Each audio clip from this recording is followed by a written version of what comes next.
మన ప్రభువును రక్షకుడైన యేసుక్రీస్తు నామములో మీ అందరికీ కూడా నా యొక్క శుభాలు తెలియజేస్తూ ఉన్నాయి. బాగున్నారు కదా? మీరు సంతోషంగా ఉండాలని, దీవెనకరంగా ఉండాలని, ఆశీర్వాదకరంగా ఉండాలని నా ఆశ, నా కోరిక, నా ప్రార్థన. ఈరోజు దేవుని యొక్క వాగ్దానాన్ని చదవాలని, మీకు వినిపించాలని నేను ఆశ కలిగి ఉన్నాను. చూడండి, ఈ యొక్క వాగ్దానము చాలా విలువైనది, చాలా అమూల్యమైనది. అయితే ఈ ప్రధాన గాయకుని అను రాగం మేము పాడగలిగినది. దావీదు రచించిన కీర్తన అనుపద గీతము 58వ అధ్యాయము. ఈ యొక్క వాగ్దానాన్ని 58వ అధ్యాయాన్ని మొదటి ప్రవచనము నుండి 11వ ప్రవచనం వరకు కూడా మనము చదువుకుని కొద్ది నిమిషాలు ఈ యొక్క వాగ్దానాన్ని మనము ఈ 2027 సంవత్సరంలో మనము ఈ యొక్క వాగ్దానాన్ని చదువుకుని ప్రభువుని స్తుతించుకుందాం. అధిపతులారా, మీరు నీతిని అనుసరించి మాట్లాడుతూ ఉన్నదని నిజమా? నరులారా, మీరు న్యాయము ఉండబట్టి తీర్పు తీర్చుదురా? లేదే, మీరు హృదయపూర్వకముగా చెడుతనము జరిగించుతూ ఉన్నారు. దేశం నందు మీ చేతి బలత్కారము చూసి చెల్లించుతూ ఉన్నారు. కళ్ళు కడుపున పుట్టిన మొదలుకొని భక్తి దీనులు విపరీత బుద్ధి కలిగి ఉండి పుట్టిన తోడనే అబద్ధమాడుతూ తప్పిపోదురు. వారి విషము నాగుపాము విషము వంటిది. మంత్రికులు ఎంత నేర్పుగా మంత్రించినను వారి స్వరము తనకు వినబడుకున్నట్లు చెవి మూసుకున్నట్టే. చెవిటి పాము వలె వారున్నారు. దేవా, వారి నోటి పండ్లను వేరుగొట్టము. యెహోవా, కొదము చెమకములో కోరలను ఊరగొట్టము. వారు నీరు వల్లి వారు గతించిపోవుదురు. అతడు తన బాణములను సంధింపగా అవి కునాకులైపోవును. వారు కాడిగిపోయిన నక్కవలు అందరూ చూడుని చూడని గర్భశాల్పము వారి అందరూ. మీ కుండలకు ముళ్ళ కంపల సెగ తగులకి ముంచి అది పచ్చిదైనను ఉడికినదైనను ఆయన దాన్ని పోగొట్టుతూ ఉన్నాడు. ప్రతి గంటన పదవిగా నీటి మంచులు చూసి సంతోషించుదురు. భక్తిహీనులు రక్తములో వారు తమ పాదములు కలుగుకుందురు. కావున నిశ్చయముగా నీతిమంతుల ఫలము కలుగునేను. నిశ్చయముగా న్యాయమును తీర్చు దేవుడు లోకములో ఉన్నాడని మనుషులు ఒప్పుకుందురు.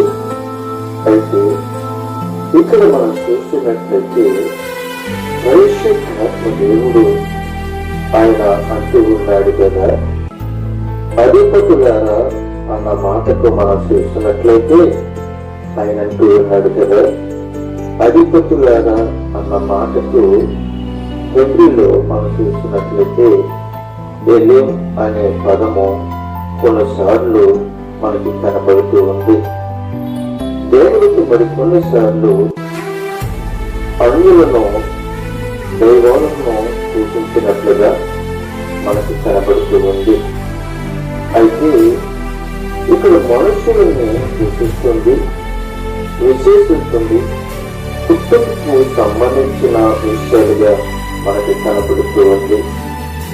అయితే ప్రియమైన దేవుని బిడ్డలారా, నీతిని అనుసరించి న్యాయములను బట్టి అనే పదాన్ని కలిపి ఉపయోగించబడు. మీరు సమాజంలో న్యాయాన్ని అమలు చేయవలసిన బాధ్యత గల అధిపతులను లేదా నాయకులను సూచిస్తూ ఉన్నది కదా. మీరు తమను తాము అధిపతులుగా పరిగణించుకోవడము ఇక్కడ ఎత్తి చూపులు అని మనకు కనబడుతూ ఉంది కదా. అయితే ప్రియమైన జనకులారా, ఇక్కడ అంటున్నాడు, అధిపతులారా మీరు నీతులను అనుసరించి మాట్లాడుతూ ఉన్నది నిజమా అని అడుగుతున్నాడు. అధిపతులకే కాదు, అందరికీ కూడా ఇక్కడ కనబడుతుంది. నీతిని అనుసరించి మనము నీతిగా అనుసరించాలి. అధిపతులకే కాదండి, అధిపతులకే కాదు, సృష్టిలో సృష్టింపబడిన ప్రతి ఒక్కరిని కూడా ఆయన అంటూ ఉన్నాడు, నీతిని అనుసరించి. నీతిని అనుసరించండి, న్యాయమును అనుసరించండి, భక్తిని అనుసరించండి. నీతి న్యాయము ఏం చేస్తుంది అంటే భక్తిలోనికి నడిపిస్తుంది. నీతి న్యాయము అనుసరిస్తూ నడిస్తే భక్తిలోనికి నేను నడిపిస్తుంది.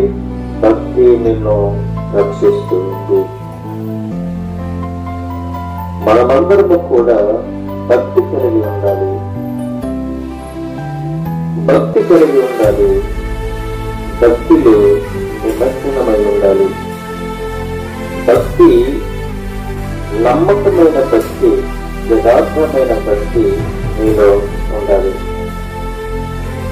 నిజమైన భక్తి నీలో ఉన్నది అని అంటే, నిజమైన విశ్వాసము నీలో ఉన్నది అని అంటే నీవు ధన్యుడువు. ఎందుకో తెలుసా, నీ భక్తి నిన్ను నడిపిస్తుంది, నీ భక్తి నిన్ను బ్రతికిస్తూ ఉంది, నీ భక్తి నిన్ను నీ కుటుంబాన్ని కాపాడుతూ ఉంది. క్రీస్తు అనే భక్తి నీలో లేకపోతే, క్రీస్తు అనే రక్తము నీలో రక్షింపబడకపోతే, క్రీస్తు రక్తము నువ్వు కడుక్కోకపోతే నువ్వు వ్యర్థుడు అని అంటుంది. నీవు దేవుని యందు భయభక్తులు కలిగి ఎలా ఉంటుందో అని అడుగుతూ ఉన్నాడు కదా. ఇక్కడ అధిపతులకి కాదండి, ఈ సృష్టిలో సృష్టించబడిన ప్రతి ఒక్కరికి కూడా భక్తి ఉండాలి అని అడుగుతూ ఉన్నాడు. అలాగే నీతి ఉండాలి అని అడుగుతూ ఉన్నాడు. అలాగే తీర్పు దినాలను తప్పింపబడాలి అంటే నీ భక్తి నిన్ను రక్షిస్తూ ఉంది. భూలోకంలో ఎన్ని సంపాదించుకున్నప్పటికీ కూడా అది వెంటనే, భూలోకంలో ఎంత సంపాదించుకున్నప్పటికీ అది పెట్టే. భూలోకంలో నువ్వు ఏది సంపాదించావు అని దేవుడు అడిగినప్పుడు నువ్వేం సమాధానం చెప్తావు? ప్రభా, ఆస్తులు కూడబట్టుకున్నానని చెప్తావా? ప్రభా, ధనాన్ని కూడబట్టుకున్నానని చెప్తావా? ప్రభువా, ఇదిగో గృహాలు కట్టుకున్నానని చెప్తావా? ఇవన్నీ కూడా నీ వెంట రావే అని అడుగుతున్నాడు. నీ వెంట వచ్చేవి నువ్వు చేసిన క్రియలు. నువ్వేంటి చేశావు, ఏమి ప్రకటించావు అని ఆయన అడుగుతూ ఉన్నాడు. నీ భక్తిని నువ్వు నిరూపించుకున్నప్పుడు, నీ నీతిని నీవు అనుసరించినప్పుడు, నీ భక్తి ద్వారా నువ్వు ఎంతమందికి వార్తను ప్రకటించావు అని అడుగుతూ ఉన్నాడు. నువ్వెంత డబ్బు సంపాదించావు అని అడగటం లేదు, కానీ ఎన్ని ఆత్మలను నీవు రక్షించావు అని అడుగుతూ ఉన్నాడు. నువ్వు ఎన్ని ఆస్తులు సమకూర్చావు అని అడగటం లేదు, ఎన్ని హృదయాలను, ఎన్ని కుటుంబాలకు నువ్వు సువార్తను ప్రకటించావు అని అడుగుతున్నాడు. నా రాజ్యానికి ఎంతమంది బిడ్డలని నువ్వు తీసుకుని వచ్చావు, ఎంతమందికి బాప్తిసం ఇచ్చావు,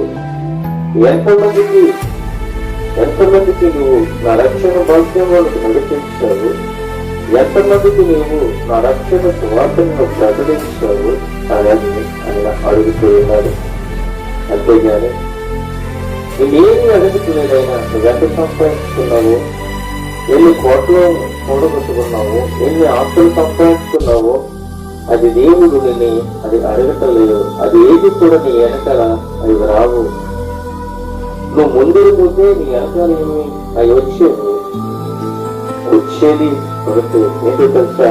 నువ్వు చేసిన క్రియలు, నువ్వు చేసిన సువార్త, నువ్వు చేసిన కార్యములు, నువ్వు పాడిన పాటలు, నువ్వు ప్రకటించిన వాక్యము, నువ్వు స్తుతించిన స్తుతి గీతాలు, నువ్వు ఆరాధించిన ఆరాధన గీతాలు, నువ్వు ప్రకటించిన దేవుని యొక్క ఆత్మలు, ఇవే నీ వెనకాల వస్తాయి, కానీ ఏది కూడా నీ వెనకాల రాదు అని చెప్తూ ఉన్నాడు. అయితే ప్రియమైన దేవుని బిడ్డలారా, ఈ రోజున మనమందరం కూడా ఈ యొక్క వాగ్దానాన్ని మన జీవితాలలో నెరవేర్చబడాలని, మనము పాము వంటి వారము